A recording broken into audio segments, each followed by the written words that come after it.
Estàs escoltant Ràdio Primavera Sound, proudly presented by Cupra.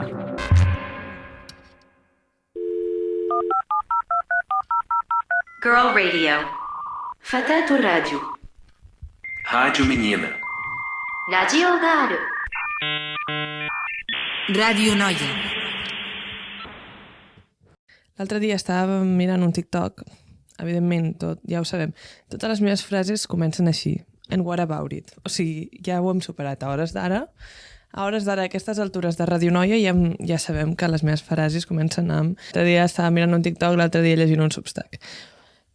L'altre dia mirant un TikTok, repito, vaig veure un que em va desencallar com una cosa del meu cervell. Que en general ja ho solen fer, això, els TikToks per mi. TikTok apologist, I am. I aquest se'm va quedar gravat, mira que fa un parell de setmanes que el vaig veure, o potser molt menys, perquè la concepció del temps per mi és una cosa absolutament aleatòria, que era un tio que deia, ara us el posaré, però el vaig a parafrasejar una mica, perquè quan la meva mare el vegi en anglès, abans ja li hagi fet jo un resum en català i que l'entengui el que diu més o menys. Però bàsicament deia que té la sensació que el millor art d'avui en dia pues, està passant online en nostres telèfons, en els llocs més ràndoms, entenent l'art com pues, una eina d'expressió i connexió i comunitat i no sé què, pues, aquesta connexió, aquesta sensació de comunitat, aquestes coses que et poden fer sentir l'art, de sobte ell les trobava pues, en una cuenta random d'Instagram, en una cuenta random de TikTok, en un livestream, i que ell sentia la sensació això d'art real, de què te hace sentir. Llavors posava l'exemple, pues, un tio que grava com el seu dia a dia pues, a Nova York amb instants molt precisos i clips molt curts i queda com una mena de cosa superpoètica. Un tio a Londres que va la gent, grava sense dir massa res i com que sense voler com captura una mena d'humanitat super intensa que com inefable i queda com reflectida en aquest TikTok.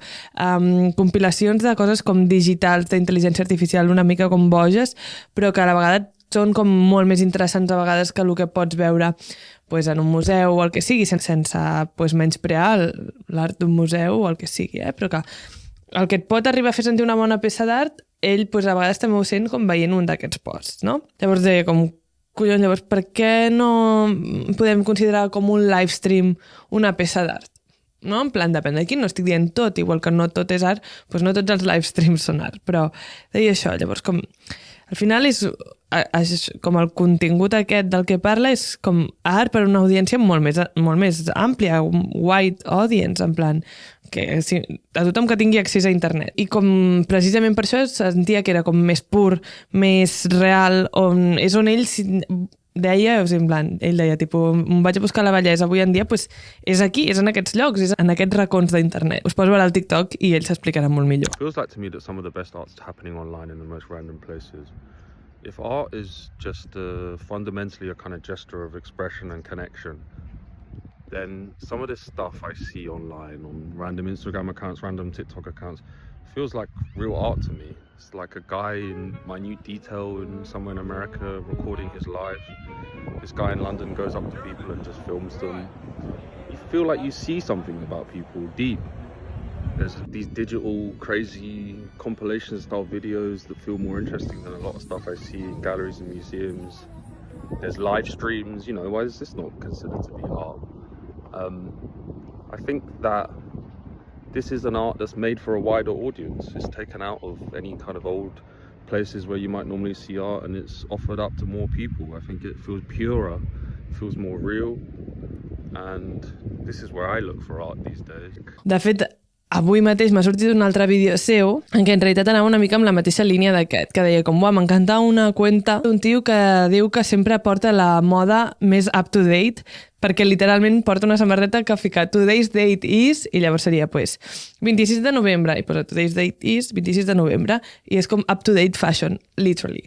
I llavors cada dia té un TikTok posant això. I llavors ell ho relacionava, en plan deia com, cony, això no és el primer cop que es fa, és com una forma artística d'això, de com aquesta mena de performance de gravar-te cada dia o fer no sé què cada dia, ho compara amb un tio que també ho va fer com als anys 90, no sé què, i és com, ara aquesta peça dels anys 90 podria estar, o potser està, no ho he buscat, el MoMA, no? En plan, aquest artista, performer, el que sigui, quan va estar un any sencer pues, escrivint la data de cada dia en diferents formats i no sé què, no sé quantos. I per què no aquest tiktoker que feia com up-to-date fashion i va estar cada dia posant-se una samarreta amb la data d'aquell dia, no? En plan, al final és una mica literalment el mateix concepte, l'únic que un està projectat a internet, a l'algoritme que t'arriba o no. I like these videos by this guy who says like, if you're into fashion, you've got to have the most up-to-date fashion with the date on it. You gotta stay up to date in this fashion shit, man.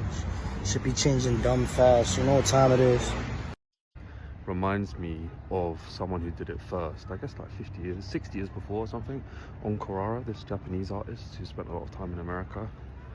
And then I think, like, what's the difference between these two things?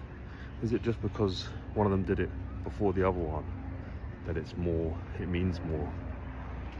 Or is it the intention? Is it the way it was displayed and presented? Or would someone like On Carrara be using like Instagram and more like hype style ways of getting attention to his work?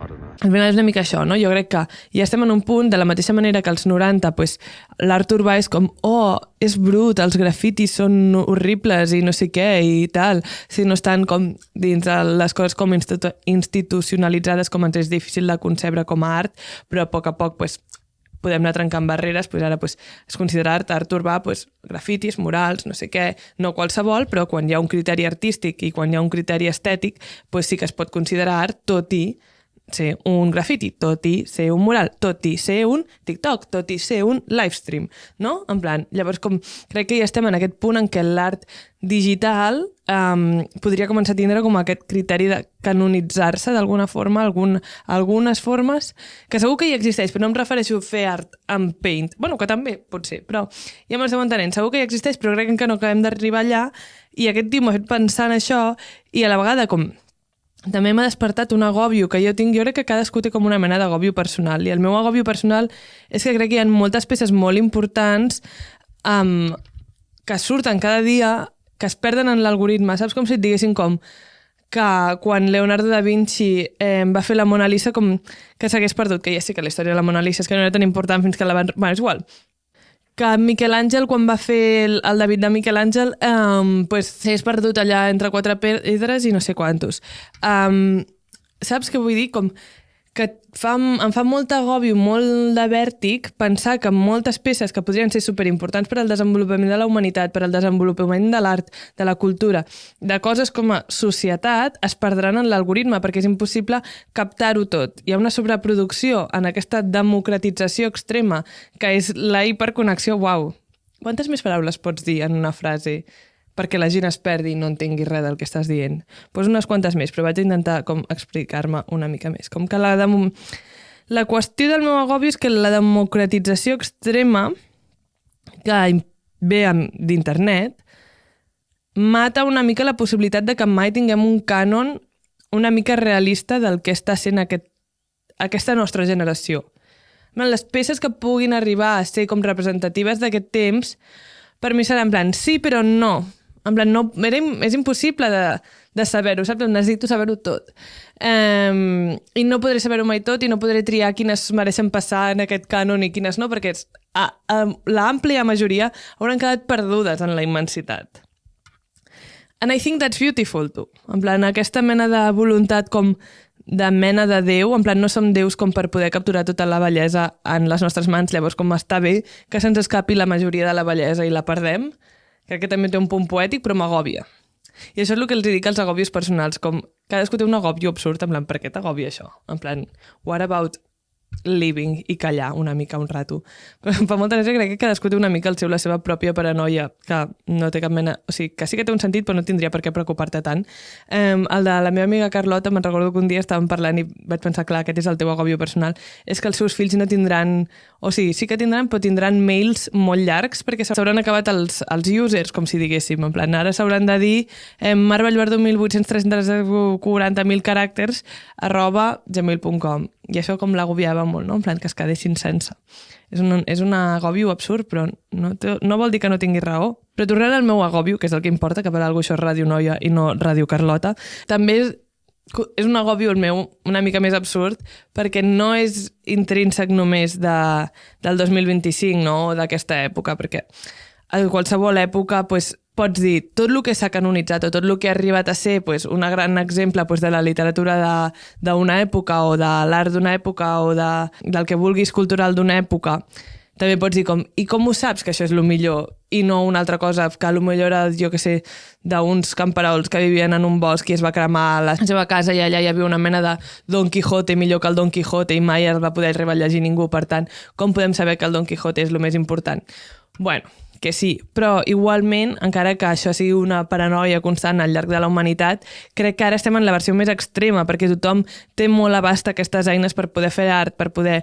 Pues en el seu moment potser no era tan fàcil escriure, no era tan fàcil pues, començar a pintar, no era tan fàcil desenvolupar aquesta habilitat, però ara és molt més fàcil desenvolupar l'habilitat de tenir accés a internet. Si ho penses, és evident que l'artista, el Da Vinci de la nostra època, al final serà un tio o una tia amb un iPhone o amb un mòbil o amb accés a internet, perquè és l'eina del nostre temps. I la seva Mona Lisa pues, serà una story, serà un TikTok, serà un livestream. Jo penso com en TikToks que m'he creuat al llarg de la meva vida, en peces d'internet que m'he creuat al llarg de la meva vida, i me n'alegro d'haver-me'ls creuat i de les emocions que m'han fet sentir, en aquest sentit com artístic. I no vull que sigui en plan, uau, és tan trencador relacionar com l'ús d'internet, que sembla com més banal, amb algo profund, però sí, aquest discurs ja l'hem superat, crec que es pot dir sense que sembli trencador i poder-ho valorar igual. Però ara mateix em surten com un estil de TikToks, que és una mica semblant al que parlava aquest noi al principi, crec, tot i que ella posava altres exemples, però que capturen com instants i et fan com connectar amb una humanitat així com molt, molt crua i com... Però precisament per això jo crec que et permet i et remet tant a emocions que tu pots haver sentit, com que toca alguna cosa personal, se sent personal. Que a vegades l'art necessita ser personal, l'art és polític o no sé què. Com tipus aquests us surten.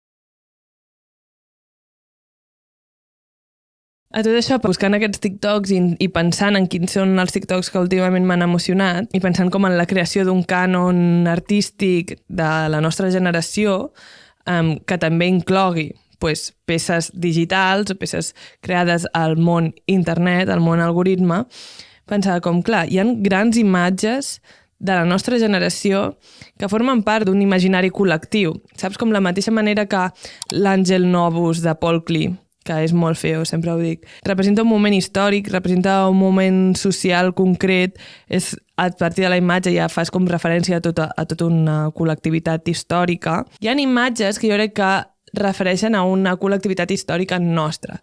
I justament ho estàvem intentant pensar amb la Joana, és molt difícil, perquè no estic dient de tendències o no estic dient de quina és la teva foto preferida de Tumblr. Estic dient que hi ha com una mena de poder col·lectiu, històric, social i artístic. I ja diràs, com és puto feo això que m'ensenyaràs. Però igual que l'Àngel Novus, saps? Has d'entendre-ho en aquest poder d'imaginari col·lectiu. I l'Àngel Novus té un poder també polític molt important i les que jo he pensat de moment no en tenen, però crec que també lo no polític és polític, tot és polític. Llavors, com crec que també és representatiu d'una època que les que a mi se m'acudeixin són aquestes imatges despolititzades una mica. També perquè fa referència a qui estava fent aquestes imatges potser eren infants, no infants, però en plan adolescents, perquè érem els primers, en plan els primers navegants d'internet i de prendre-se-la en sèrio sento que érem els adolescents. I per això estan despolititzats d'aquesta forma, perquè no estàvem en estas. Per mi, de moment, en aquest imaginari van 100% aquesta imatge del noi i la noia emo, que jo la tenia a Messenger durant molt temps. La Joana em va proposar d'aquest gat que per algun motiu tots l'hem vist 50.000 cops, en plan forma part de com un grup d'imatges predissenyades del nostre cervell. Quan l'hem vist per primer cop? On l'hem vist per primer cop? Perquè moltes preguntes crec que cap es pot arribar a respondre, però no és el primer cop que l'has vist, aquesta imatge. Per tant, és el nostre Àngel Novus, una mica. I la Joana també va proposar aquest story de la Zendaya, que potser ni sabies que era una story de la Zendaya o una foto de la Zendaya, però també forma part una mica de l'imaginari col·lectiu. Estic oberta a continuar expandint aquest catàleg, però heu de fer-ho bé. No estic dient tendències, no estic dient com la vostra foto preferida, estic dient canon. En aquesta línia, com que ja estic com intel·lectualitzant, el arte te hace pensar, les imatges... vinc densa, ¿vale? Perquè jo pensava, en plan, no tinc res de què pensar, i de sobte dic com, i si parlem sobre l'art i la cultura? What about that? Ningú en parla, trobo. Ningú en un podcast ha parlat de cultura. Us heu donat compte? Però sí, total, en aquesta línia, com que estic una mica en flow, Susan Sontag, vamos a hablar de fotografia, em va fer pensar també, dic, hosti, això està molt relacionat amb un Substack, i vamos pa bingo, i ha dit TikTok i ara ha dit Substack. Pues sí, em va fer pensar en un article de Substack que vaig llegir que parlava efectivament de fotografia, on my Susan Sontag shit, en el que el tio del Substack, que us el recomano molt, defensava el que ell deia, una teoria que ell s'inventava que li deia l'iPhone Wabi Sabi. A veure, a mi el títol iPhone Wabi Sabi no és algo que jo utilitzaré. Em sembla mala idea haver-lo titulat així perquè em tira una mica enrere. En plan, no vull tindre res a veure amb algú que posi Wabi Sabi. Wabi Sabi és una paraula japonesa, jo no ho sabia, ja lo siento, Japón, per fer referència a la bellesa de lo imperfecte. Ja entenc què vol dir, però que trobi una altra paraula, perquè a mi Wabi Sabi sembla com el títol d'una sèrie de Disney Channel que no miraré mai. Total, què vol dir quan ell parla d'iPhone Wabi Sabi en aquest article tal? Ell comença a reflexionar sobre això de les imatges fetes amb el mòbil i se n'adona i reflexiona sobre com és que molts cops són molt més ben rebudes, les imatges aquestes fetes com ràpid amb un iPhone, molt més ben rebudes, tenen més magnetisme, estan més ben valorades en aquest sentit que algunes imatges superproduïdes. A vegades una imatge que han fet algú així, t'interpel·la, que és una paraula, més que algú superproduït i super ben maquetat, com si diguéssim. Ell diu, perquè entengueu això una mica millor, durant l'última dècada, més o menys, les nostres ments s'han entrenat amb imatges fetes per content creators amateurs, com podria ser qualsevol persona que tingui un mòbil. Al final estàs fent contingut de forma amateur, no és la teva feina, no ets un fotògraf de National Geographic. Principalment utilitzant iPhones per capturar i editar la seva feina. Aquest canon d'imatges és una que mai sembla del tot professional i aquest és exactament el point. Tu no busques tampoc que sembli professional, però si estàs intentant fer una foto a la posta de sol, però tampoc vols que surti maca, però tampoc busques que sembli la paraula professional, no? I llavors continua i com per posar exemple de com espectadors a vegades valorem més aquesta part rústica, aquesta part com imperfecta, com per exemple a TikTok tenen molt més èxit vídeos tipus Bama Rush, que és això de les ties... Bueno, molt llarg d'explicar, qui no sàpiga què és Bama Rush, jo ara intentar fer un resum. A veure, són a Estats Units, a les universitats del sud, fan com una mena de recruiting a les sororitats, no? Llavors, les noies que van a la Universitat d'Alabama, fan el rush aquest, que és per intentar entrar a les sororitats que elles volen i no sé què, no sé quantos. Llavors, ja és tota una parafernàlia com totalment delirant i també enganxa molt veure un narrat des d'aquesta primera persona, que és de la tia que ho està visquent, i com veure com... Crec que hi ha aquest punt d'alienació de uau, és superdiferent a mi, que enganxa no sé quantos, i... hi ha tot un documental, de fet, si voleu entrar en aquest món. I sempre tenen com milions de visites, es crea un tràfic insane que amb moltes marques que han fet com macroproduccions segurament buscarien i desitjarien tindre la meitat que el TikTok d'aquesta tia que s'acaba de llevar a Texas amb uns rolos gegants al cap i un llit que medeix 2 metres, no sé per què, que t'està explicant què faran el seu dia a dia i la seva sororitat i no sé què collons. Elles fan un engagement que, ja aspiren moltes grans campanyes que tenen com un pressupost molt més elevat que la nena aquesta amb el seu iPhone. Llavors, seguint en aquesta línia, diu, tu com a marca què pots fer?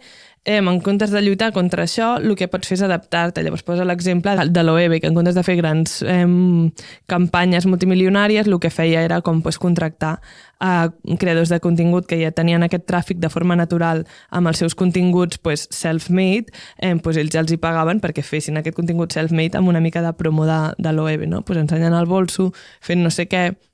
Llavors tenia com el double wing de pues fas promo del bolso i la gent es queda perquè sents que l'OEB t'entén a tu com a persona, com a consumidora, no? Era de geni. Aquest article crec que el va publicar al setembre, però si l'hagués publicat ara hi hauria, evidentment, la campanya de Marty Supreme de Timothée Chalamet. O sigui, no tinc paraules. Chills, body chills, art, cultura. Això és art, això és cultura, evidentment. Ell jo crec que el contracten per bon actor, però també et ve amb un PR ja fet, perquè ja va fer un molt bon PR amb The Complete Unknown. I ara amb Marty Supreme s'està superant. En plan, ha de ser estudiat en cursos de màrqueting. És una bogeria el que fa Timothée Chalamet i el seu cervell. Però bueno, va penjar aquest vídeo a Twitter. No. The Statue of Liberty. Oh. Orange. That's great. I love the scale. That's wonderful. I mean, This to me is one of my favorite images I've ever seen in my life. And then you see the Statue of Liberty, and it represents everything it's always represented. But if it's orange, now you're thinking Marty Supreme. I crec que encapçala molt bé el que aquest tio parlava en aquest article, que diu: com un recipient de te ceràmic deformat, l'atractiu i el carisma de l'iPhone Wabi Sabi, que el Wabi Sabi suposo que té a veure com amb ceràmica deformada, ve de la seva imperfecció, que és el que estàvem dient. Si a això li sumem que estem en una època en què està proliferant moltíssim la intel·ligència artificial i imatges així que pot ser tot perfecte, pot ser tot el que vulguem pot ser, el poder de l'iPhone Wabi Sabi, d'aquesta imperfecció, és que emana el que no pot emanar aquesta perfecció, que és humanitat. Humanitat de la persona qui l'ha creat. I aquesta és la veritable gràcia de com 2025, no? En plan, el més important és el carisma, el charm d'allò imperfecte. Com si fos allò que saps, quan el ien està molt alt, el dòlar està molt baix, doncs, si les imperfeccions fossin una moneda, estaria el seu preu altíssim. En plan, és el valor més alt de tots, la imperfecció. I l'habilitat, la skill, seria estar en la puta merda. En plan, no compris moneda de skill, perquè no... Veure algú molt hàbil en algú sembla que li desproveeixi d'humanitat. De fet, ara dient això m'està fent recordar la setmana passada, fa un parell de setmanes, vaig anar al concert de Yong Lin, i Yong Lin canta d'aquesta forma, en plan, no sé si t'autotuneu o no, però el sents desafinar, el sents però li sents la humanitat, i això és el que et fa com connectar amb Yong Lin, en plan, quan sents com canta ell i com sents aquesta humanitat, i com, per què voldries que no desafinés, per què voldries que cantés perfecte, per què voldries que fos, jo què sé, la Susan Boyle, que ho dèiem amb un amic com tipus. Què prefereixes, sentir Yong Lin desafinar o anar a un concert de Susan Boyle? M'agradaria anar a un concert de Susan Boyle just for the sake of it, però el 2025 el màxim valor és la imperfecció, és sentir-te desafinar. Vull sentir-te desafinar, vull veure't les teves imperfeccions, perquè aquí és on hi ha el teu carisma, aquí és on hi ha el teu valor, la teva humanitat. Enteneu? És com que si ara estiguéssim si fos equivalent pues, la creació d'imatges o de contingut amb l'art, ara estaríem com si fos com el cubisme, el surrealisme, no? En plan, ja hem viscut la foto literal, ja hem viscut la foto perfecta, ara estem en l'època en què necessitem la imperfecció per fer que aquest art ens faci sentir. M'esteu seguint el rotllo perquè sento que estic dient alguna cosa. Let her speak, de sobte. No vull una estàtua de la llibertat, vull una estàtua de la llibertat taronja. No vull una estàtua de la llibertat taronja, vull una captura de pantalla d'una videotrucada del Timothée Chalamet amb l'equip de Marty Supreme dient The Statue of Liberty. Orange. This to me is one of my favorite images of all time, or I have ever seen in my life. Sabeu el que estic dient? Com dirien del fandom al troleig, s'ha fet l'art, s'ha fet l'art, s'ha fet l'art. M'agradaria que... podria posar aplausos. Si ara... Mira, ara veureu si soc vaga o no. Si he posat aplausos aquí, és que no ho soc. Sento que m'estic posant pressió a mi mateixa. En aquesta mateixa línia també una mica podríem posar el que està fent l'Addison Rae, no? Welcome back, Marina Abramovic. Welcome fucking back, Marina Abramovic. Heu vist els vídeos d'ella amb els ulls tapats per l'aeroport de Los Angeles? Hello, are you fucking crazy? I love you. Addison Rae amb els ulls tapats per l'aeroport de Los Angeles. Ens està dient tantes coses, i qui ho entengui ho entendrà, i qui no passa res. L'art no és per tothom. No a tothom li agrada l'art contemporani. La meva amiga Alba sempre diu que a ella no li agrada l'art contemporani, que no li agrada Rothko. Clar, doncs ara estem en la content creation contemporània. Els continguts que estan sortint d'internet són contemporanis en el sentit d'art contemporani. Llavors no serà per tothom. però qui ho entengui, body chills, full body chills. És més important el charm, el carisma, com es diu charm? It's very charming. Que l'habilitat, la skill. Això està claríssim. 2025, it is what it is. No faig jo les normes i és així. Vosaltres sabeu que quan jo gravo amb aquest croma estic posada d'una manera que és completament humiliant per mi, perquè va passant gent de l'oficina i em veuen sola, asseguda en una butaca, amb una pantalla verda darrere, parlant en una càmera i fem contacte visual. Per tant, si de tant en tant em veieu mirar com cap més enllà de la càmera, és perquè ha passat algú i m'he mort de vergonya. Perquè tingueu l'experiència completa del que és Ràdio Noia. Vale, si tornem a l'article, però està bé que ens anem distraient de tant en tant, perquè és com dens, no? L'episodi d'avui és com que he venido professora de arte, te hace pensar. Bàsicament, ell ja per tancar una mica diu que sí, que és que de la mateixa manera que això se li podria retreure a l'art contemporani, no? Un quadre de Roth, com plan, jo podria haver fet aquest quadre, si només és un quadre taronja, això el meu fill ho sap fer. Exacte. O sigui, de la mateixa manera que la gent diu que un nen de 4 anys podria fer, jo que sé, un polo, que ell diu, és tentador dir que tot el màrqueting contemporani, jo més que màrqueting li dic creació de contingut, podria estar fet per una mena de granja de generació Z que acaba de sortir de la universitat. Però és mentida. El que estàs fent amb això de desesquilificar en el sentit de skill, d'habilitat, això de posar per davant aquesta art imperfecta, el que estàs col·locant al centre són dues coses, no? El concepte, en plan, sí, podries haver-ho fet tu, però no hi vas pensar, ja lo siento, i 2, la persona. Sí, ho podries haver fet tu altre cop, però no ets jo, ja lo siento.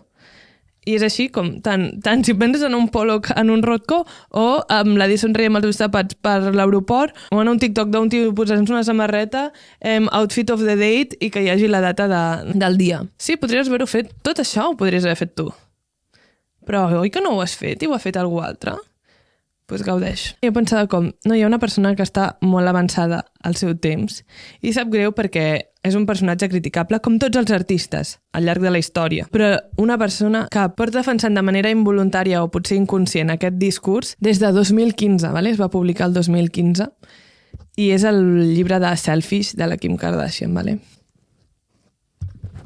És un dels artefactes històrics més importants del segle XXI. Sap greu, no? O sigui, jo ja sé que hi ha gent que no li agrada la Kim Kardashian o que no li agrada no sé qui, però no negarem, ara no posaré noms d'artistes d'altres segles perquè la gent s'enfadarà, però no negarem la importància d'un artista perquè tu personalment no et caigui bé. No et caigui bé X artista de Màlaga i bé que el seu art no demanem que no hi hagi el museu d'artista de Màlaga a Barcelona, perquè artista de Màlaga va ser molt important i ha influït moltíssim. I'm sorry. Jo vull tenir aquest artefacte històric. Bueno, el podeu buscar. Jo me'l vaig comprar vintage. Simplement sóc una persona interessada en la història contemporània i l'art contemporani. I per això l'he de tenir. First copy. I was there. Bàsicament, podríem dir que Kim Kardashian Selfish Book walked, so J.W. Anderson, Loewe, TikTok, could run. Són tot de paraules que tenen sentit i potser només les han entès dues persones, però crec que té sentit i és veritat. Però bueno, continuem i ja intento anar replegant tot una mica perquè vaig llegir un altre article relacionat amb aquest tema. És fort perquè no ho he fet expressament en plan quants articles sobre fotografia, imatge, conceptes, art pots llegir o veure, perquè incloc el TikTok, en una setmana. Doncs es veu que com uns 3. I estan tots relacionats si escoltes Ràdio Noia. Però bueno, sí, l'últim, perquè són tots molt interessants, saps? O sigui, jo hauria dit com Mar, ja està, acaba aquí. Però és que aquest últim també és molt interessant, vale? I està relacionat. I després ja acabem, ho lliguem tot com amb un regalet i ja acabem. Però també hem de parlar d'això. També hem de parlar d'això, que és d'un tio que és superintel·ligent. Crec que me'l va descobrir el Nicolás, el Nico Ceballos, que ja us he parlat d'ell altres cops, i va escriure un article nou fa poc que feia una anàlisi cultural i artístic de la imatge estirada, the stretched image. Claro, o sigui, com de llest has de ser per dir, espera, anem a analitzar això perquè there's something, hi ha alguna allà. Doncs molt intel·ligent és la resposta. Ell bàsicament proposa que la imatge estirada, o sigui, literalment, com imagineu-vos com quan al Word, quan eren petites, copiaves una imatge del Google i te l'enganxaves en una pàgina en blanc i llavors la movies una mica i se't quedava com aplastada. La imatge aplastada seria més aviat que estirada. La imatge aplastada. Se't quedava aplastada, llavors l'estiraves i quedava massa allargada i feies, merda, com ho faig? Perquè m'està quedant deforme. Ell comença a analitzar-ho perquè, bueno, és que les imatges així com aplastades no només les hem vist com en els nostres treballs de natus a primer de primària, quan se'ns aplastava pues, la imatge del guepardo perquè l'havíem estirat massa per aquí o per no sé on i per no sé quantos, sinó també ara, avui en dia, que pues, tenim més eines pues, per adaptar-les, no? En plan, si l'Instagram et diu que a l'story només són aquestes dimensions, pues, en comptes d'aplastar-lo així, no sé què, el que fas és com retallar una mica, no? El concepte de retallar la imatge, hello, o adaptar-la als formats que et diguin, no? Adaptar-la, no aixafar-la. Però continuen vives, no? O sigui, no és que no hagis vist mai més una imatge aplastada. La pots veure com per exemple, ell parla de l'artista Fake Mink, que per cert ve al Primavera. Ell ha publicat com 100 cançons a Spotify des del 2023 com artistes super internet coded, ¿vale? I moltes d'aquestes cançons, els seus videoclips són com imatges estirades en versions que precisament aquesta deformació de la imatge representa i exemplifica bastant bé aquest ritme tan accelerat de la vida, no? Del 2025, de la seva música, d'avui en dia, bàsicament. I això també, pues, jo pensava com sí, ell perquè coneix a Fake Mink, però això també és, per exemple, tot el grupet Rússia i DK juguen molt amb això també de la imatge estirada, deformada, al concert del Russowski. No hi vaig anar, però a Madrid, o sigui, els visuals són sempre com pues, uns reels d'uns gats així, però amb això, com amb el format mal adaptat perquè quedi com la imatge deformada. FOMO Trauma, que en realitat són el Mori i el Tristan, és qui s'encarreguen sempre d'aquests visuals i juguen molt amb això. I llavors el que ell dissecciona, el tio aquest en l'article, és això, pues, aquest ús de la imatge, no? I diu, el que fa que l'estirament, aquest aplastament sigui molt més interessant és que mentre la imatge retallada el que fa és esborrar o limitar com les extremitats d'una imatge, no? En plan, pues, això queda completament tallat. Amb la imatge estirada, deformada, conserves absolutament tot, tot i que de forma distorsionada. Això permet que la imatge aplastada o estirada, com li diu, com es traduiria més literal, sigui, per una banda, una estètica per si sola, en plan, visualment ja és com una estètica, que quedi així, en plan, triar, aplastar-la en comptes de retallar-la, i dos, que carregui visualment la història de la seva circulació. D'on ve aquesta imatge? Aquesta imatge no és originalment així, s'ha hagut d'adaptar a alguna cosa, és com que té com unes marques com de guerra, no? Té unes marques històriques, perquè ha hagut d'anar-se adaptant, són com una mena de violència implícita del temps. A la vegada ell diu com el fet de que puguem veure aquesta violència implícita en la deformació també és bonic perquè que la puguem veure vol dir que continua viva, no? En plan, si no, ja s'hauria borrat aquesta imatge, no està massa deforme, no està massa no sé què, ja no t'hauria arribat. Però t'ha arribat, per tant, hi ha en aquesta violència hi ha una vida. La teva atenció fa que segueixi circulant. És una mica com la Geul Cassé de les imatges, no? Que la Geul Cassé era això, com els soldats que tornaven deformes de la guerra i com, pues, clar, com cridaven molt l'atenció per tindre pues, cares deformades. Geul Cassé que és una paraula que com em recorda molt a la universitat perquè crec que la vaig aprendre amb un poema de Ferreter que deia com la Geul Cassé de nosaltres. Bueno, un poema molt trist sobre una tia que es desenamorava del seu ex i com començava amb un altre i deien com, bueno, el teu ex el deixarem allà o olvidado vivo, o sigui, serà com una mena de Geul Cassé, en plan, la gent li farà una pena que te cagues estar allà, però és que ni tan sols ens remourà res. Traumàtic. Ningú vol ser la Geul Cassé de ningú. Però bueno, en aquest cas les imatges deformades sí que són la Geul Cassé, però que és una Geul Cassé com maca, en plan, et remet a la vida, no a la mort. De fet, en molts memes passa això, no? Com ja no és tant l'aplastamenta, que també en alguns és com que queden com borrosos de tantes captures de pantalla que s'han fet. Hi ha alguns que jo crec que ja de manera falsa es busca això per com crear aquesta emoció, com això de que quedin distorsionades les imatges a través de la violència de la temporalitat, és una estètica també en si. Però bueno, això ja m'estaria pirant a un altre tema. ell mateix en parla de la pobresa de la imatge distorsionada, parla d'un article d'un assaig d'Ito Steyr, no sé com es pronuncia, que es diu In Defense of the Poor Image, que me'l vaig llegir fa un temps i és molt interessant i realment estan molt relacionats. L'Ito en aquest essay, en aquest assaig, parlava de la imatge pobra com la imatge democratitzada. Pobra en el sentit de mala qualitat, ¿vale? Pues molt pixelada, el que sigui, en plan, tu et vols descarregar una imatge i de sobte està superpixelada. Però ella la defensa, en plan, en defensa de la imatge pobra, en defensa de la imatge democratitzada, no? Emmarca aquestes imatges pobres com a productes de les masses, en plan, són les nostres, ¿vale?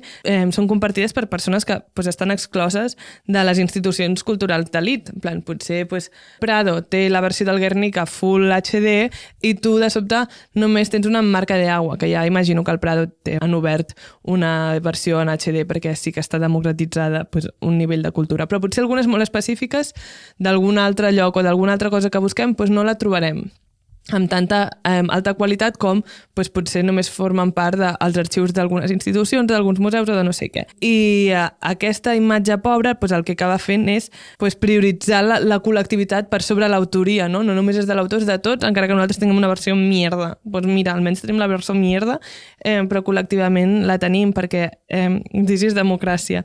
I d'aquesta forma és com que la imatge pobra es converteix en una representació pues, de la cultura participativa, d'un desafiament del control cultural, que és com rebellious, no? Que és com rebel, que al final és una mica el que deia el tio del principi, no? Això també ho podem relacionar amb la idea de perquè aquest livestream no és art. En plan, si col·lectivament ens està fent sentir alguna cosa, per què no? Perquè hem d'esperar que una elit ens digui que sí que és art o que no és art, que és una tonteria o que no és una tonteria. En aquest sentit, com aniria també lligada. Llavors, com això al final també és una mica allò de la imatge aplastada, remet una mica a això de pues, l'acceleracionisme i la circulació inherents al capitalisme audiovisual. No? O sigui, totes tres coses estaven relacionades des del principi i no us ho veieu a venir, el TikTok i els dos articles. Però bueno, ja callo, un episodi sobre la imatge. Però no sé per què m'ha donat per aquí. Em fa molta gràcia perquè precisament tinc un episodi que es diu La iconoclàstia està de moda. Que segueix sent veritat. Segueixo pensant que la iconoclàstia està de moda, però dues veritats poden ser veritat alhora. Que la iconoclàstia estigui de moda i que la imatge democratitzada estigui de moda. Em percebeu? Com si fos Susan Sontag que acabés d'escriure sobre la fotografia, que és un llibre que no he llegit mai. Però que potser m'hauria de llegir, no? Perquè després d'aquesta xapa sobre les fotos i l'art i no sé què... Dios, feia molt temps que no feia una mica la intel·lectual i que no sé si he acabat de saber-ho defensar, no? És com que ja estic una mica més rovellada quan faig temes així. Però bueno, sí, silenci ja, que portem un rato aquí de xatxara, anem a descansar un rato, perquè jo estic bastant cansada després de tot això, com que noto que necessito un moment d'iconoclàstia i de silenci també. Estàs escoltant Ràdio Primavera Sound, proudly presented by Kukra.